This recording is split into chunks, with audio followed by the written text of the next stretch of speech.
Welcome, friends, to another Wolff Responds. I call this one Trump's Ugly Tax Law because I want to show you how ugly that new law is. The very opposite of big and beautiful. It is really a testament to how far and how badly the American system has fallen when it comes to anything remotely like tax fairness. Mr. Trump didn't invest what's going on. He's only the latest with his Republican dominance of the two houses of Congress in pushing through the burden of taxes being shifted yet again from the rich corporations and those individuals they make rich off of them and onto all the rest of us, the middle class, the working class, the poor, whatever it is you want to call them.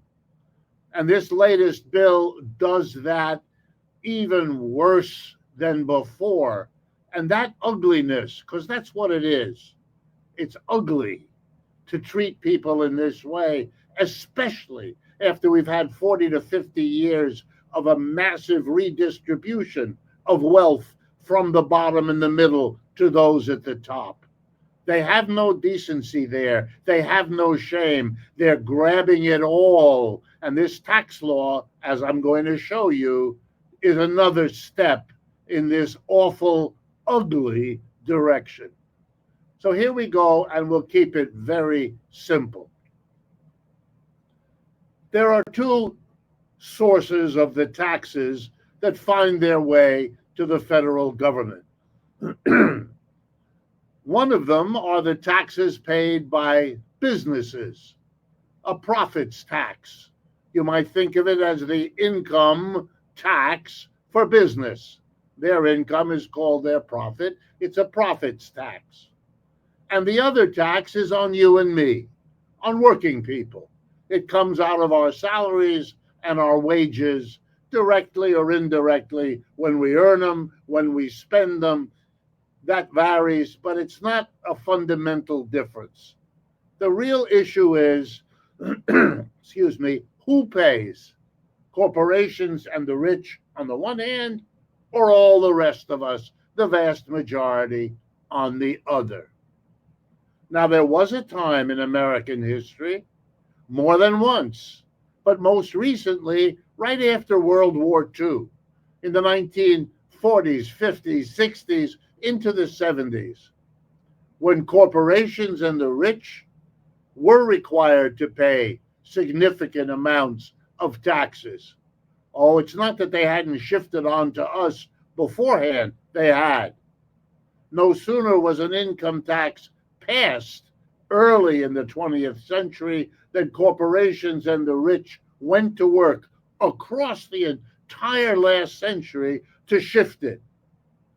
But as late as the 40s, 50s, 60s, and 70s, corporations and the rich paid significant amounts. They don't anymore. It's really important that you understand that. Here's how it went.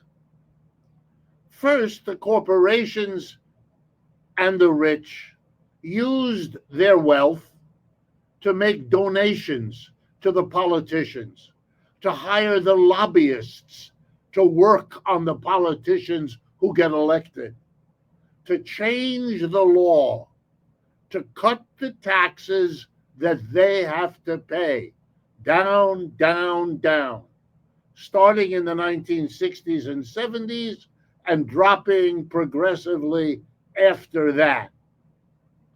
Now they are at about as low as they have been. Mr. Trump gleefully provided another big tax cut after all the others in the December 2017 show in Washington. And the ugly tax law just passed a week or two ago is yet another step beyond the first step Mr. Trump took to cut the taxes of corporations and the rich. Okay, when the government does that, excuse me, When the government does that, it then has to follow suit by accommodating the cut in taxes it's given to corporations and the rich. And how does the federal government do it? It finds somebody else to tax, or it cuts spending, but on who? On you and me. It dare not cut the spending on the corporations and the rich, because that's why corporations and the rich give them all that money to get into office so they don't mess with corporations and the rich. So over the years, the taxes on us somehow find a way of going up, whereas the taxes on corporations and the rich go down. But if you cut taxes on corporations and the rich, and if you raise them on the rest of us, you get a tax revolt from the people. And we've had that in America for the last 30 or 40 years. Doesn't work all the time, but it puts a limit on how much the government can tax us. We're not willing, and that's a good thing about us, we're not willing to sit there and be patsies as the corporations and the rich get one humongous tax cut after another. So now the government has limits. It can't cut on us, the people. It can't get more taxes out of us, the people. So what does it do? First defense, and that's becoming enormous now, is to borrow money. That way the government doesn't have to tax the corporations and the rich, and it doesn't raise our taxes as much as might provoke a revolt, and it solves the problem by borrowing. And as I have tried to stress so many times, you can understand high finance when I tell you simply, who do the government borrow from? And the answer is corporations and the rich. Why? Because they don't have to pay taxes and can use the money they were going to pay to the government if they were taxed fairly to instead give the government a loan. If you're rich or a corporation, this is called a no-brainer. Instead of being taxed, the government comes, takes your money, like happens to you and me. No, instead, the government doesn't tax you and instead comes a little later and borrows the money from you, promising to pay it back in a year or 2 or 5, and paying you interest in the meanwhile every year. But now we've reached so bad a point in our economy, in our capitalism gone screwy, that the rich people are now not as willing as they used to be to play this game, to lend money to the over-borrowing federal government. That's why the credit agencies, Standard & Poor, Moody's, and Fitch's, have lowered the credit rating of the United States below AAA, what some other countries get. It's not as safe to lend to the United States. Why? Because it has borrowed so much. And why is that? Because corporations and the rich use their politicians, the ones they donate to and own, to make sure they don't have to pay. And they're happy to borrow, but not so happy now because the government is so deeply in debt that they don't want to lend the way they used to. Now the government is stuck. What is it going to do? And the answer is it's going to find people that the Republican Party doesn't like. And it's going to find a way to tax them.